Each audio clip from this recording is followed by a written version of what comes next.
অজু ভাঙ্গার কোনো কারণই নেই। অজুটা করে বাইরে হইছেন, অজু ভাঙ্গার কারণ দেখা দিছে।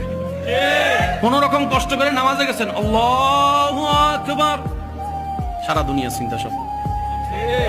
ভাই বলেন বলেন বলেন বলেন বলেন। এমনও হয় 2 রাকাত পড়ছি নাকি 1 রাকাত, নাকি বসছি না বসি নাই, তাইয়াত পড়ছি না পড়ি নাই, হয় হয় হয়, বলেন বলেন, হয় হয়। যাদের এই সমস্যাগুলো হয় বা হয়েছে তাদেরকে আমার পক্ষ থেকে সালাম।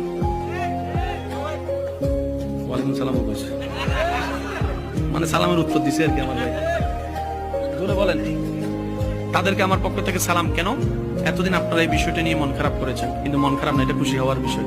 শয়তান সেই ঘরে হামলা করে যে ঘরে ঈমানের আলো আছে, ঈমানের আলো আছে। শয়তান আপনাকে জ্বালিয়েছে, তার মানে প্রমাণ এটাই হয়েছে আপনার ভিতরে এখনো ঈমান। আর একজন মুসলমানের জন্য ঈমানের চাইতে বড় দামি সম্পদ কিছু হতে পারে? শয়তান জীবনে কোনোদিন আবু জাহেলের গুতাই নাই।